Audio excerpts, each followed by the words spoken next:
나는 송가상단의 적장자다. 배가 고파 죽겠으니 먹을 걸 다오. 그 순간 유모의 손에 들린 회초리가 허공을 갈랐습니다. 찰싹하는 소리와 함께 소년의 종아리에 붉은 줄이 그어졌습니다. 적장자는 한양에서 쫓겨난 그날 죽었습니다. 우는 소리는 개나 주십시오. 천하를 호령하던 송가상단의 적장자였던 이 어린 소녀는 대체 어떤 연유로 유모에게 회초리를 맞는 걸까요? 귀한 당신께 들려드리는 귀인 야담입니다. 구독과 좋아요로 이야기의 문을 활짝 열어주세요. 자, 그럼 오늘의 이야기 시작합니다. 옛날 옛적 청나라와의 무역이 활발하던 조선 후기의 일입니다. 한양 시정거리에는 밤이 되어도 나처럼 환한 곳이 있었으니 바로 송가상단이었지요. 대문 앞에는 청나라에서 건너온 비단 수레가 줄지어 섰고 마당에는 전국 팔도의 진귀한 물건들이 산처럼 쌓여 있었습니다.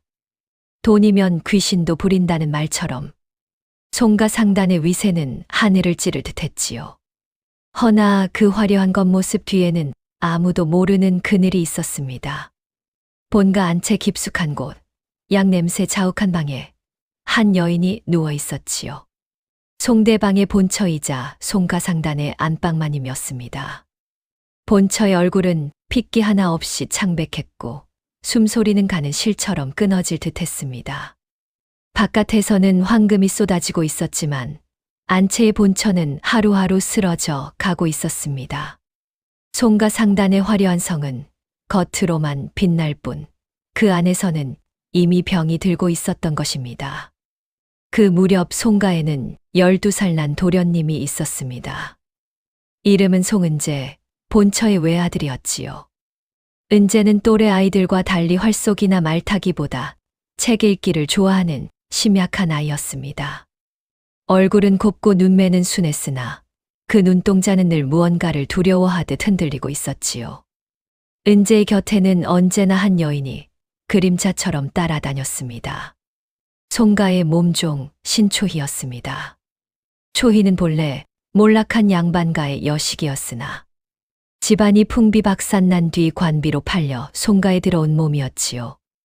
글과 샘에 밝았던 초희는 본처의 눈에 들어 은재의 유모가 되었습니다. 도련님, 어서 방으로 드십시오. 초희가 낮고 단호한 목소리로 말했습니다. 마당 저편에서 송대방의 후처 강씨의 가마가 들어오고 있었기 때문이지요. 은재는 초희의 손을 꼭 잡은 채 고개를 숙였습니다. 그 모습이 마치 폭풍우를 피해 나무의 바래로 숨는 어린 참새 같았지요. 초희의 눈빛이 차갑게 빛났습니다. 초희는 이미 알고 있었습니다. 이 연약한 도련님을 지킬 수 있는 사람은 병든 마님도 눈먼 대방도 아닌 오직 자신뿐이라는 것을 말이지요. 후처 강씨는 본처가 병석에 눕자 노골적으로 본색을 드러내기 시작했습니다. 강씨에게는 송범이라는 아들이 있었지요. 송범은 은재보다 1살 아래였으나 덩치는 곱절이나 컸고 성품은 거칠었습니다. 어머니, 저 애가 있으면 제가 상단을 물려받지 못하는 것 아닙니까? 송범이 투정을 부리자 강씨의 눈이 독사처럼 빛났습니다. 걱정 마라. 이 어미가 다 방도를 마련해 두었느니라. 며칠 후 송가 본가에 무당이 들이닥쳤습니다. 강씨가 불러들인 것이었지요. 무당은 구판을 벌이더니 갑자기 은재를 가리키며 소리쳤습니다. 저 아이의 사주에 살이 끼었습니다. 저 아이가 있는 한 이 집안에 피바람이 그치지 않을 것이옵니다. 은재는 겁에 질려 뒷걸음 쳤습니다. 초희가 재빨리 은재를 감싸 안았지요. 강씨는 음흉한 미소를 지으며 이 광경을 지켜보았습니다. 탐욕의 그림자가 송가상단을 서서히 집어삼키고 있었습니다. 그해 겨울 본처가 세상을 떠났습니다. 마지막 숨을 거두는 순간까지 본처는 은재의 손을 놓지 않았지요. 은재야, 이 어미가 너를 지켜주지 못해 미안하구나. 은재는 어머니의 차가워지는 손을 붙잡고 울음을 삼켰습니다. 장례는 성대하게 치러졌으나 그것은 후처인 강 씨의 위세를 과시하는 자리에 불과했지요. 조문객들 앞에서 강 씨는 슬픈 척 눈물을 훔쳤으나 그 눈빛은 승리에 도취되어 번들거렸습니다. 아이고, 이제 이 집안 살림을 누가 돌본단 말입니까? 강 씨가 한숨을 내쉬며 조문객들의 동정을 샀습니다. 그러나 그 한숨 뒤에는 탐욕의 웃음이 숨어 있었지요. 장례가 끝난 밤이었습니다. 초희는 본처의 방을 정리하다가 베개잇 아래에서 낡은 비단 주머니 하나를 발견했습니다. 주머니는 단단히 봉해져 있었고 그 위에 작은 쪽지가 붙어 있었지요. 초희야, 이것은 은재가 제 몫을 할 때 열어보거라. 그때까지 이 아이를 부탁한다. 초희는 쪽지만 읽고 주머니는 봉한 채 품에 깊이 감추었습니다. 죽은 마님의 마지막 당부가 무엇인지는 알 수 없었으나 반드시 지켜야 할 약속임은 분명했지요. 그로부터 며칠 뒤 상단의 장부에서 은재의 이름이 슬그머니 지워지기 시작했습니다. 강 씨가 행수를 시켜 적장자의 흔적을 하나씩 없애고 있었던 것입니다. 초희는 이를 눈치채고 이를 악물었습니다. 폭풍이 몰려오고 있었습니다. 그리고 그 폭풍의 한가운데 어린 도련님이 홀로 서 있었지요. 폭풍은 생각보다 빨리 몰아쳤습니다. 어느 날 강 씨가 대방을 찾아가 울먹이며 말했지요. 대방어른, 무당의 말이 자꾸 마음에 걸립니다. 은재 도련님의 사주에 낀 살이 상단에 해를 끼친다 하지 않았습니까? 송대방은 미간을 찌푸렸습니다. 그게 무슨 소리요? 은재는 내 적장자요. 그러하오나 상단의 안녕을 위해서라도 잠시 먼 곳으로 보내시는 것이 어떻겠습니까? 평안도 의주에 저희 상단 창고가 있지 않습니까? 강 씨의 눈물과 무당의 협박이 며칠간 이어지자 송대방은 결국 고개를 끄덕이고 말았습니다. 의주로 떠나라는 명이 떨어진 날, 은재는 공포에 질려 울부짖었습니다. 아버지, 저를 버리시는 겁니까? 제가 무엇을 잘못했습니까? 그러나 송대방은 고개를 돌렸고 아무도 은재의 편이 되어주지 않았지요. 그때 초희가 앞으로 나섰습니다. 제가 도련님을 모시고 가겠습니다. 강 씨가 비웃었습니다. 천한 것이 제 주제도 모르고. 초희는 대답 대신 은재의 손을 꼭 잡았습니다. 이튿날 새벽, 두 사람은 한양을 등지고 머나먼 의주로 향했습니다. 한양에서 의주까지는 열흘이 넘는 먼 길이었습니다. 비단 이불에서 자고 따뜻한 밥만 먹던 은재에게 그 여정은 지옥과 다름없었지요. 차가운 땅바닥에서 잠을 청해야 했고 끼니는 차조밥 한 덩이로 때워야 했습니다. 은재는 연신 울며 한양으로 돌아가고 싶다고 초희를 보챘습니다. 마침내 의주에 도착했을 때 은재와 초희는 눈앞에 풍경에 말문이 막혔습니다. 한양의 비단길과는 달리 의주는 거친 뱃사람과 청나라 상인들이 득실거리는 척박한 땅이었지요. 압록강에서 불어오는 칼바람은 뼈 속까지 파고들었습니다. 초희야, 여기가 정령 사람이 사는 곳이냐? 은재가 덜덜 떨며 물었습니다. 초희는 대답 대신 은재의 비단 도포를 잡아 단숨에 찢어버렸습니다. 무슨 짓이냐? 은재가 놀라 소리쳤지요. 초희는 품에서 낡은 무명옷을 꺼내 은재에게 던졌습니다. 이제 도련님은 양반이 아닙니다. 초희의 목소리는 칼날처럼 차가웠습니다. 살고 싶으시면 바닥을 기십시오. 여기서는 비단옷이 목숨을 부르는 표적이 됩니다. 은재는 믿을 수 없다는 눈으로 초희를 바라보았습니다. 한양에서 자신을 다정히 돌보던 그 여인이 맞는가 싶었지요. 그러나 초희의 눈빛은 흔들림 없이 단호했습니다. 그 눈빛 속에서 은재는 알 수 없는 불꽃을 보았습니다. 살아남아야 한다는 것, 그것만이 지금 이 순간 유일한 진실이었지요. 의주에서의 첫 겨울은 혹독했습니다. 송가 상단의 창고라 해봐야 허름한 움막에 불과했고 한양에서 보내오는 돈은 몇 푼 되지 않았지요. 은재는 추위와 배고픔에 시달리며 밤마다 울었습니다. 초희야, 배가 고프다. 제발 뭐라도 먹을 것을 다오. 초희는 차가운 눈빛으로 은재를 내려다보았습니다. 도련님, 배가 고프시면 직접 구해 오십시오. 내가 어떻게 그런 짓을 하느냐. 나는 송가의 적장자란 말이다. 은재가 버럭 소리를 질렀지요. 그 순간 초희의 손에 들린 회초리가 허공을 갈랐습니다. 찰싹하는 소리와 함께 은재의 종아리에 붉은 줄이 그어졌습니다. 적장자는 한양에서 쫓겨난 그날 죽었습니다. 초희의 목소리는 낮고 단호했습니다. 우는 소리는 개나 주십시오. 도련님은 훗날 저들에게 돈으로 피 눈물을 흘리게 해야 할 분입니다. 은재는 충격에 말문이 막혔습니다. 태어나서 한 번도 맞아본 적이 없었기 때문이지요. 그러나 초희의 눈가에 맺힌 눈물을 보았을 때 은재는 무언가 깨달았습니다. 초희가 자신을 미워해서 매를 든 것이 아니라는 것을 말이지요. 그날 밤 은재는 난생 처음으로 스스로 밖으로 나섰습니다. 의주 객주거리를 헤매다가 늙은 객주 한 사람을 만났지요. 객주는 청나라 상인들과 거래하는 자였는데 얼어붙은 은재를 보고 허름한 방으로 데려가 따뜻한 죽 한 그릇을 내밀었습니다. 자네, 한양에서 왔구먼. 눈빛을 보니 양반과 자식이 틀림없어. 은재는 고개를 숙인 채 죽을 받아들었습니다. 그 한 그릇의 죽이 그렇게 뜨겁고 달게 느껴진 적은 없었지요.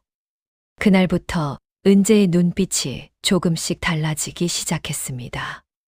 그 늙은 객주의 이름은 마영감이었습니다.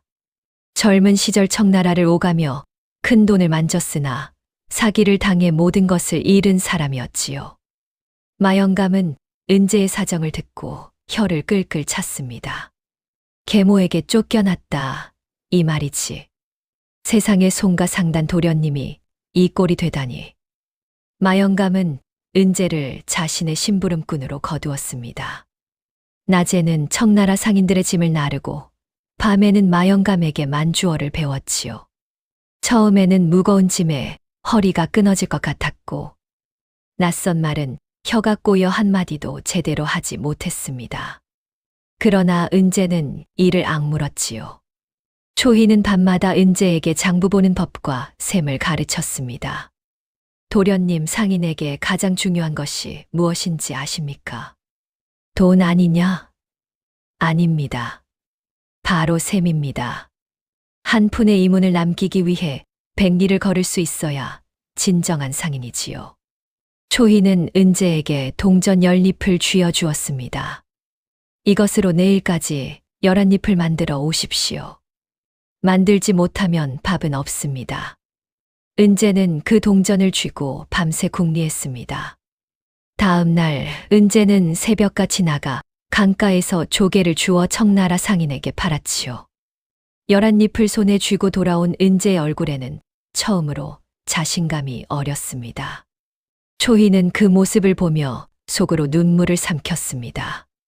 도련님이 조금씩 성장하여 상인으로 거듭나고 있었기 때문이지요. 세월은 물처럼 흘러 어느덧 15년이 지났습니다. 12살 소년이었던 은재는 어느새 27의 청년이 되었지요. 이제 의주 바닥에서 은재를 모르는 사람은 없었습니다. 사람들은 그를 독사라 불렀지요.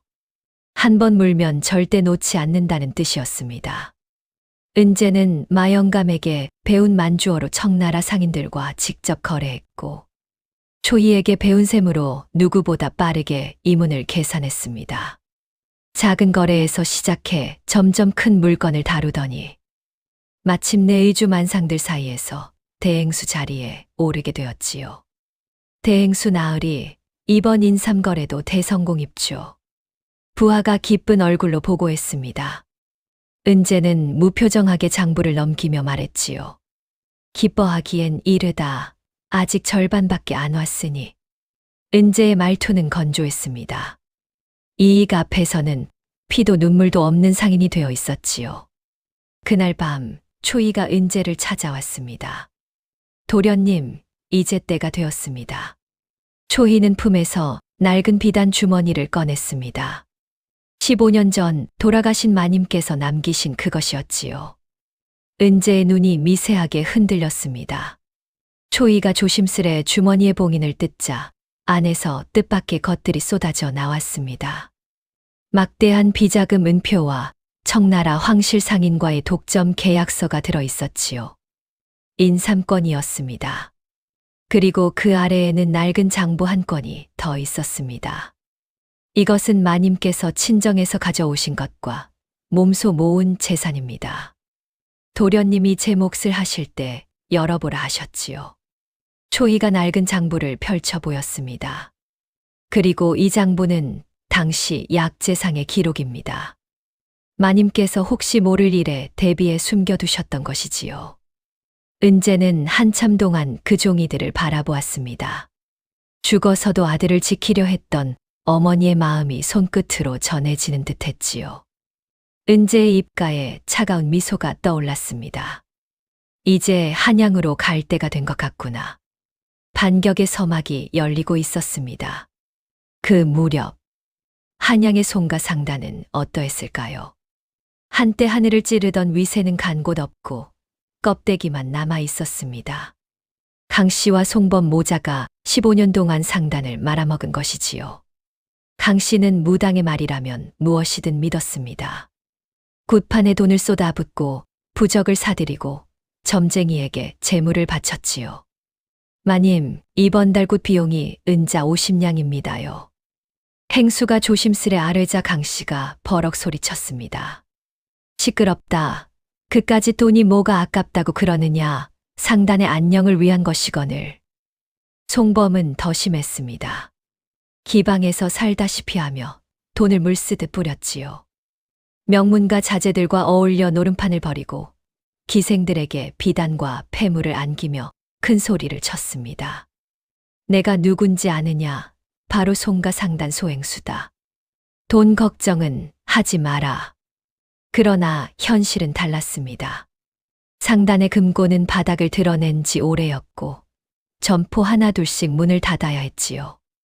마님, 이러다간 보름도 못 버팁니다요.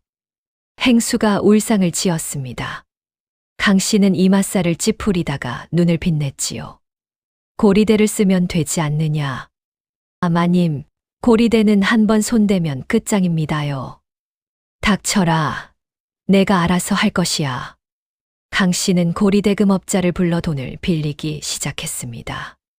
이자가 이자를 낳고 빚이 빚을 불렀지요. 상단은 겉으로는 여전히 번듯해 보였으나 속은 이미 골마 터지기 직전이었습니다. 그 와중에 송대방은 병석에 누워 아무것도 하지 못했습니다. 노환과 중풍으로 말도 제대로 못하는 처지가 된 것이지요. 강 씨는 병든 남편 앞에서 버젓이 상단의 돈을 빼돌리며 눈 하나 깜짝하지 않았습니다. 어차피 이 영감탱이가 죽으면 다 내 것이 될 테니. 송가 상단은 황금으로 쌓은 성이 아니라 모래로 쌓은 헛개비에 불과했습니다. 그리고 그 헛개비를 무너뜨릴 폭풍이 의주에서 불어오고 있었지요. 어느 봄날 한양 시전거리에 소문이 퍼졌습니다. 의주에서 이름을 날리던 대행수가 한양으로 올라온다는 것이었지요. 의주 만상의 독사가 온다더군. 듣자 하니 청나라 황실과도 거래한다 하오. 그 사람 손에 들어가면 천금도 눈 깜짝할 새 만금이 된다 합디다. 상인들 사이에서 수군거림이 끊이지 않았습니다. 그리고 마침내 한양 남대문으로 화려한 행렬이 들어섰지요. 선두에는 청나라에서 건너온 진귀한 비단이 실린 수레가 줄지어 섰고 그 뒤로 건장한 사내들이 호위하고 있었습니다. 행렬의 한가운데에는 4인교가 있었지요. 발을 걷지 않아 안의 사람은 보이지 않았습니다. 저게 의주 대행수의 가마인가 보. 얼굴을 숨기다니 보통 인물이 아닌 게야. 구경꾼들이 웅성거렸습니다. 그 소문은 삽시간에 송가 상단까지 퍼졌지요. 강 씨는 귀가 솔깃했습니다. 의주 대행수, 청나라 황실과 거래한다고? 예, 마님. 돈이 구름같이 많다 합니다요. 행수의 말에 강 씨의 눈이 번뜩였습니다. 그 자를 만나보아야겠구나. 우리 상단에 돈을 대줄 사람이 필요하지 않느냐. 며칠 뒤 송가 상단의 객청에 의주대행수가 찾아왔습니다. 얼굴을 가린 갓을 쓰고 낮게 들이운 망사 뒤로 눈빛만 번득였지요. 그 뒤에는 단아한 차림의 중년 여인이 서 있었습니다. 어서 오시오. 먼 길 오시느라 고생이 많았겠소. 강 씨가 가식적인 미소를 지으며 맞았습니다. 의주대행수는 고개만 살짝 숙였지요. 송가 상단의 이름은 의주에서도 자자합니다. 이리 뵙게 되어 영광입니다. 그 목소리는 낮고 건조했습니다. 강 씨도 송범도 그 목소리의 주인이 누구인지 전혀 알아채지 못했지요. 15년 전 울며 쫓겨났던 그 어린 도련님이라는 것을 말입니다. 대행수의 망사 뒤에서 차가운 눈빛이 강 씨 모자를 훑었습니다. 복수의 칼날이 서서히 칼집에서 빠져나오고 있었습니다. 은재는 송가 상단에 드나들며 강 씨 모자의 신임을 얻기 시작했습니다. 청나라 비단을 시세보다 싸게 넘겨주고 좋은 거래처를 소개해 주었지요. 강 씨는 입이 귀에 걸렸습니다. 역시 의주대행수는 다르구려. 이런 분을 진작 만났어야 했는데. 과찬이십니다, 마님. 저야 송가 상단 같은 대상단과 손잡게 되어 영광이지요. 은재는 겸손한 척하며 속으로 비웃었습니다. 그러던 어느 날 은재는 신복들을 풀어 시정거리에 소문을 퍼뜨렸습니다. 들었는가? 청나라 황실에 역병이 돌았다더군. 그래서 어찌 됐는데? 황실에서 조선의 붉은 인삼을 급히 구한다 하오. 홍삼 값이 100배로 뛸 것이라네. 소문은 바람처럼 퍼져나갔습니다. 시전 상인들이 술렁이기 시작했지요. 강 씨의 귀에도 그 소문이 들어갔습니다. 마님, 홍삼 값이 100배로 뛴다 합니다요. 행수가 헐레벌떡 달려와 고했지요. 강 씨의 눈이 탐욕으로 번들거렸습니다. 100배라고? 그게 정녕 사실이더냐? 온 시전이 그 소문으로 난리입니다요. 강 씨는 곧장 은재를 불렀습니다. 대행수, 그 소문이 사실이오? 은재는 잠시 뜸을 들이더니 낮은 목소리로 대답했지요. 실은 저도 청나라 쪽에서 귀띔을 받았습니다. 황실 내관이 직접 조선 인삼을 구하러 올 것이라 하더이다. 오호, 그렇다면 지금 홍삼을 사재기하면 큰 돈을 벌 수 있겠구려. 강 씨가 두 손을 비볐습니다. 은재는 고개를 끄덕이며 말했지요. 허나 홍삼을 사려면 큰 돈이 필요할 터. 마님께서 자금이 부족하시다면 제가 빌려드릴 수도 있습죠. 정령이요. 얼마나 빌려줄 수 있소? 마님께서 필요한 만큼 빌려드리겠습니다. 다만 담보가 필요합죠. 강 씨는 잠시 망설이다가 이를 악물었습니다. 좋소. 상단의 점포와 땅 문서를 담보로 잡으시오. 은재의 입꼬리가 미세하게 올라갔습니다. 물고기가 미끼를 문 것이었지요. 며칠 뒤 은재는 신분을 숨긴 채 송가 상단 이곳저곳을 둘러보았습니다. 한때 자신이 뛰어놀던 마당은 잡초가 무성했고 창고는 텅 비어 있었지요. 대행수 나으리, 여긴 왜 오셨습니까? 늙은 하인 하나가 다가와 물었습니다. 은재는 그 얼굴을 보고 속으로 움찔했습니다. 15년 전 자신이 쫓겨날 때 고개를 돌렸던 바로 그 하인이었지요. 별일 아니요. 상단 구경 좀 하려고. 아이고, 볼 것도 없습니다요. 예전 같지 않습니다. 늙은 하인이 한숨을 쉬었습니다. 예전에는 큰 마님이 계실 때 이 상단이 얼마나 번성했는지. 도련님도 계셨고. 도련님이라니 누구를 말하는 게요? 큰 마님 아드님 은재 도련님이요. 강씨 마님이 쫓아내셨죠. 그 뒤로 이 집안이 기울기 시작했습니다요. 은재는 표정 하나 바꾸지 않았습니다. 그러나 가슴속에서는 불길이 치솟고 있었지요. 그 도련님은 지금 어찌 되었소? 글쎄요. 의주로 쫓겨간 뒤 소식이 없습니다요. 아마 죽었겠죠. 그 어린 것이 어찌 살았겠습니까? 늙은 하인은 무심히 내뱉고 지나갔습니다. 은재는 그 뒷모습을 바라보며 주먹을 꽉 쥐었습니다. 죽은 줄 알았겠지. 허나 나는 살아 돌아왔다. 그리고 반드시 되갚아 줄 것이다. 은재는 흔들림 없이 발걸음을 옮겼습니다. 냉소를 머금은 은재의 얼굴에는 더 이상 옛날의 연약한 소녀는 없었지요. 오직 복수의 칼을 품은 상인만이 있을 뿐이었습니다. 강 씨는 은재에게 빌린 돈을 손에 쥐자마자 홍삼 사재기에 나섰습니다. 시전거리를 휩쓸며 닥치는 대로 홍삼을 사들였지요. 마님, 이 정도면 충분하지 않겠습니까? 행수가 조심스레 물었습니다. 충분하긴, 더 사들여 100배로 뛴다는데 많으면 많을수록 좋지 않겠느냐. 강 씨의 눈은 탐욕으로 벌겋게 충혈되어 있었지요. 그러나 강 씨가 사들인 홍삼은 진짜가 아니었습니다. 은재가 미리 손을 써서 시장에 풀어놓은 가짜 홍삼이었지요. 도라지에 붉은 물을 들이고 저급품 인삼을 섞어 만든 것이었습니다. 겉보기에는 상품 홍삼과 다를 바 없었으나 쪼개어 보면 금세 들통날 물건이었지요. 은재는 돈을 빌려주고 그 돈으로 자신이 풀어놓은 가짜 홍삼을 사게 만든 것이었습니다. 빌려준 돈은 고스란히 은재의 주머니로 돌아왔지요. 송범도 한몫 거들었습니다. 어머니, 저도 홍삼 좀 사야겠습니다. 친구들과 같이 투자하기로 했거든요. 그래라, 돈은 얼마든지 있으니. 강 씨는 아들에게도 돈을 쥐어 주었습니다. 송범은 그 돈으로 똑같이 가짜 홍삼을 사들였지요.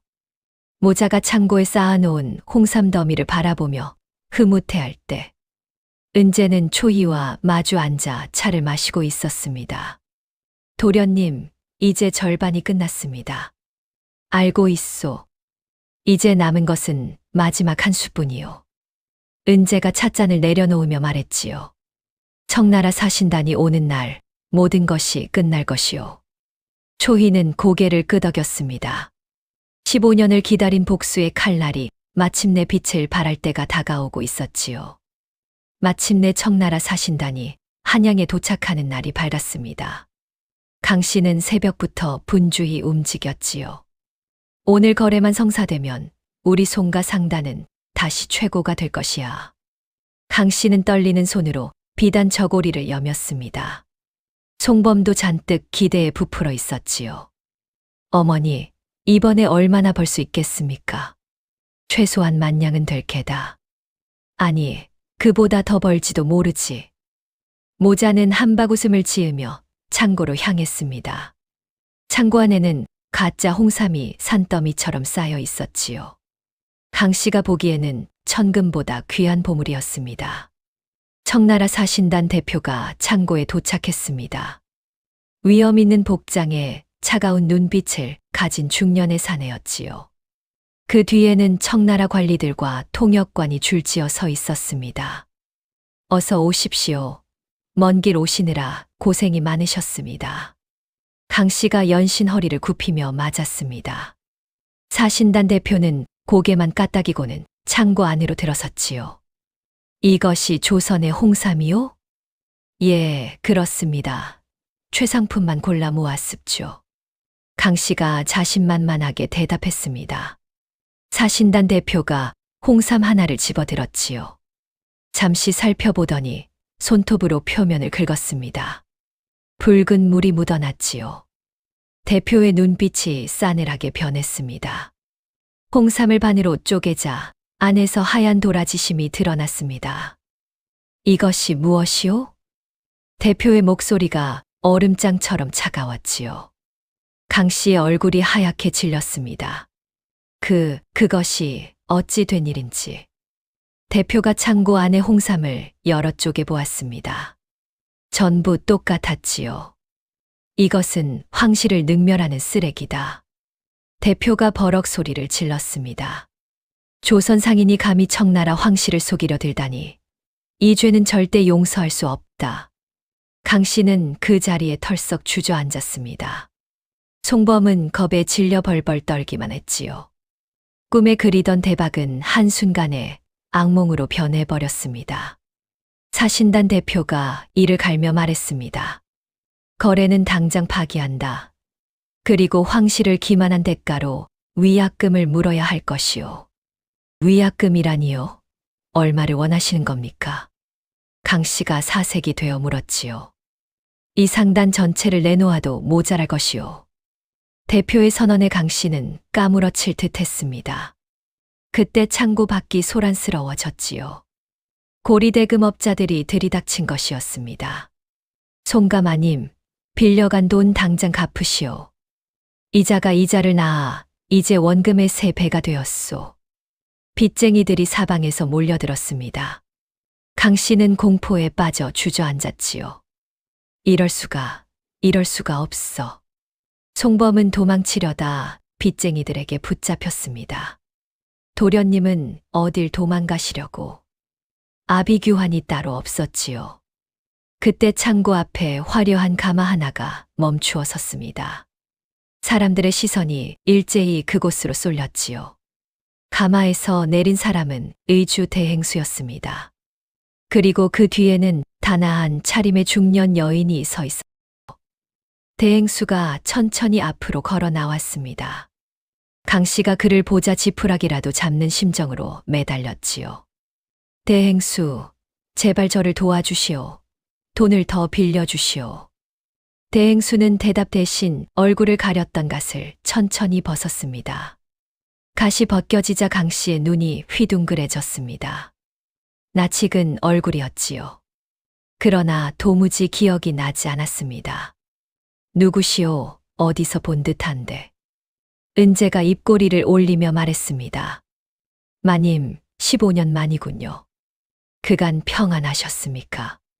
15년, 무슨 소리를 하는 게요? 강 씨가 어리둥절한 표정을 지었지요. 그때 은재 뒤에 서 있던 초이가 앞으로 나섰습니다. 강 씨의 얼굴이 순간 굳어졌지요. 너는 그때 그 천안 계집년. 오래간 마니옵니다. 강 씨 마님. 초이가 차갑게 인사했습니다. 강 씨의 얼굴에 공포가 스쳐 지나갔지요. 그렇다면 설마 이자가. 그렇습니다. 마님께서 15년 전 의주로 내쫓으셨던 그 도련님, 송은재 도련님이십니다. 초희의 목소리가 창고 안에 울려 퍼졌습니다. 강 씨의 다리가 풀렸지요. 거짓말. 그 애는 죽었어. 그 추운 곳에서 어떻게 살아? 죽지 않았습니다. 은재가 한 걸음 다가섰습니다. 그의 눈빛에는 15년의 한이 서려 있었지요. 마님 덕분에 의주 바닥에서 짐승처럼 굴렀습니다. 얼어 죽을 뻔했고 굶어 죽을 뻔했지요. 하지만 그건 내 사주에 살이 끼어서. 살이라니요. 은재가 비웃었습니다. 그 무당은 마님께서 돈을 주고 시킨 것 아닙니까? 강 씨의 얼굴이 사색이 되었지요. 은재가 다시 한 걸음 다가섰습니다. 그뿐이 아니지요. 어머니가 돌아가실 때 마님께서 약을 쓰지 못하게 막았다는 것도 알고 있습니다. 그건 헛소문이야. 강 씨가 발악했습니다. 헛소문이라고요? 초이가 품에서 낡은 장부 한 권을 꺼냈습니다. 이것은 당시 약재상의 장부입니다. 큰 마님께서 쓰실 약을 마님께서 중간에서 가로챘다는 증거이지요. 큰 마님께서 미리 숨겨두신 것입니다. 강 씨의 입에서 신음이 흘러나왔습니다. 제 어머니는 병으로 돌아가신 것이 아닙니다. 마님께서 죽이신 것이나 다름없지요. 은재의 목소리가 낮게 가라앉았습니다.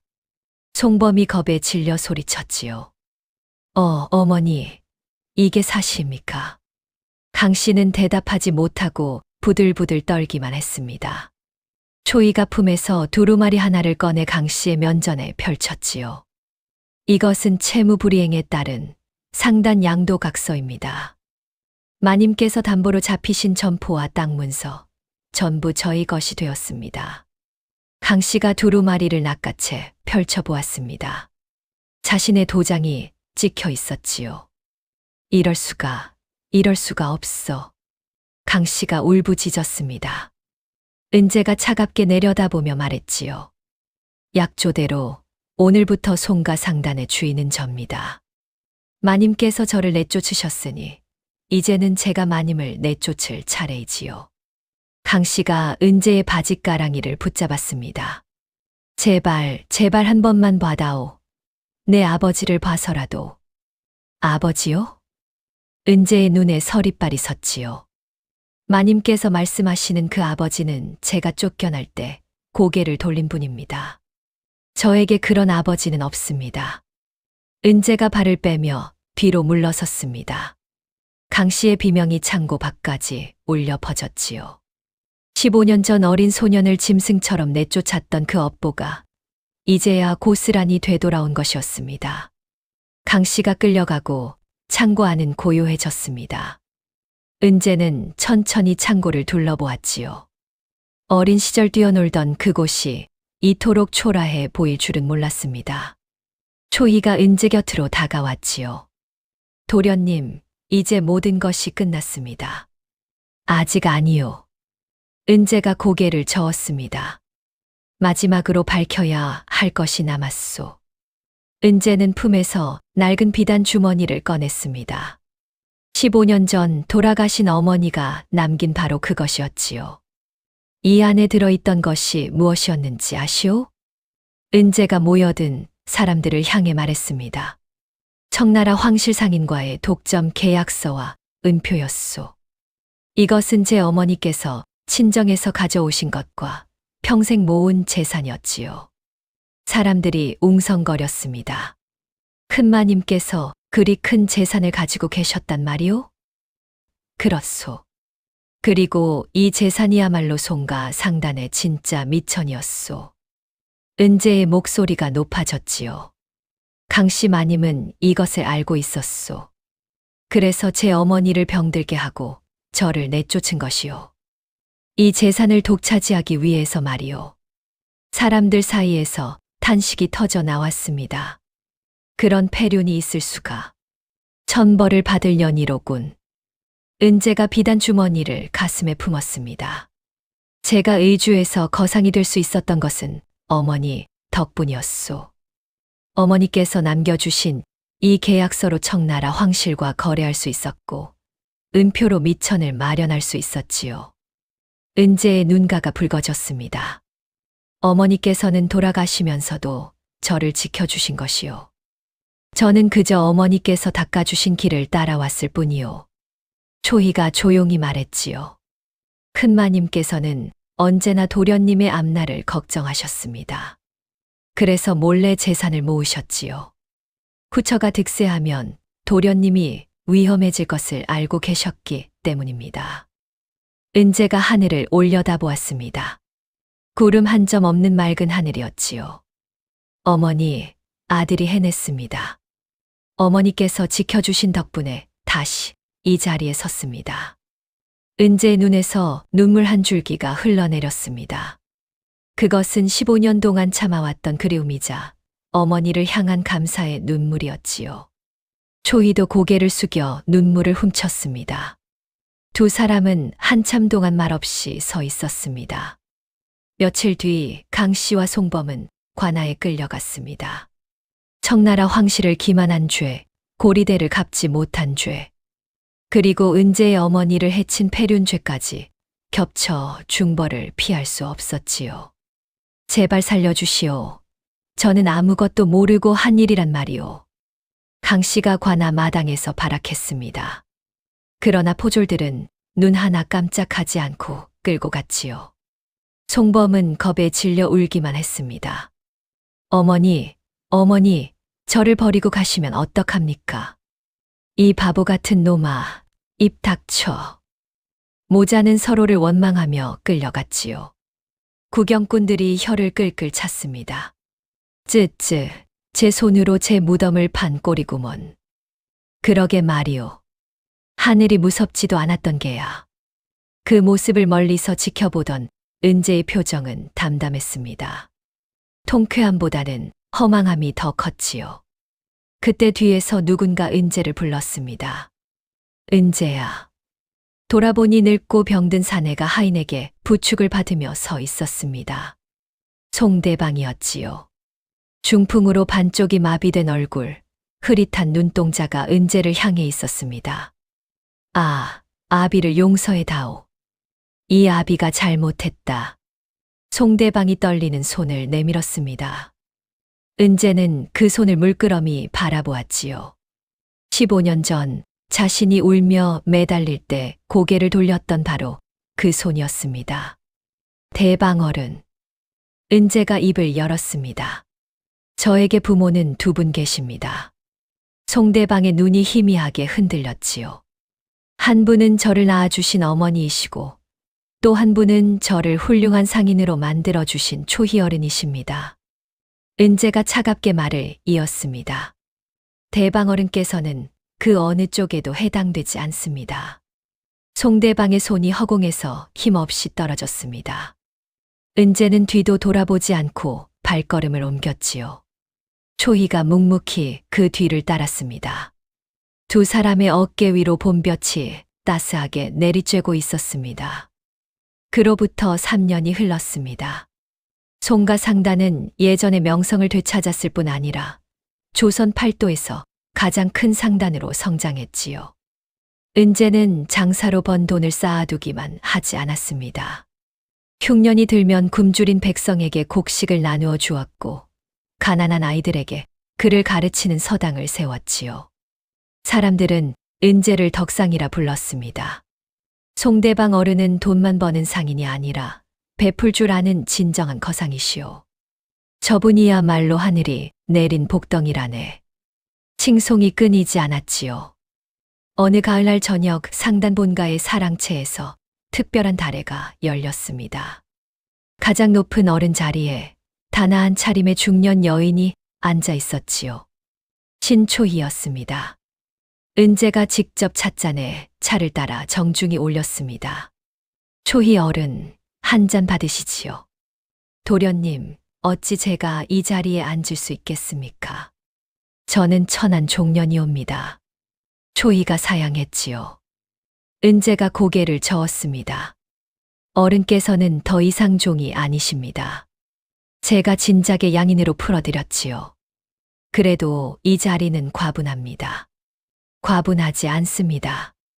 은재가 초희의 손을 공손히 잡았습니다.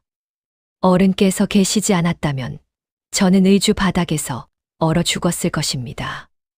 어른께서 매를 들어 절 일으켜 세우셨고 밤마다 장보와 셈을 가르쳐 주셨지요. 은재의 눈가가 붉어졌습니다. 제 어머니께서 낳아주셨다면 어른께서는 저를 진짜 참 상인으로 만들어 주셨습니다. 그러니 어른이야말로 제 두 번째 어머니이십니다. 초희의 눈에서 눈물이 흘러내렸지요. 도련님, 저는 그저 마님의 유언을 지켰을 뿐입니다. 그 유언을 지키기 위해 어른께서는 15년을 바치셨습니다. 어찌 그것이 작은 일이겠습니까? 은재가 깊이 절을 올렸습니다. 초희가 황급히 일으켜 세웠지요. 도련님, 이러시면 안 됩니다. 안 될 것 없습니다. 자식이 어버이께 절하는 것이 무엇이 잘못이겠습니까? 두 사람은 한참 동안 마주보며 눈물을 훔쳤습니다. 창밖으로 보름달이 밝게 떠올랐지요. 달빛이 사랑채 안으로 은은히 스며들었습니다. 신분과 혈연을 뛰어넘어 오직 신뢰와 정으로 맺어진 두 사람의 모습이 그 달빛 아래 아름답게 빛났습니다. 옛말에 피는 물보다 진하다 하였으나 함께 흘린 땀과 눈물은 피보다 더 진한 법이지요. 진정한 가족은 핏줄이 아니라 서로를 위하는 마음에서 비롯된다는 것을 말이지요. 오늘 이야기 어떠셨나요? 다음 이야기 빠르게 만나보시려면 좋아요와 구독을 눌러주세요. 그럼 더 재미있는 이야기로 찾아뵙겠습니다. 감사합니다.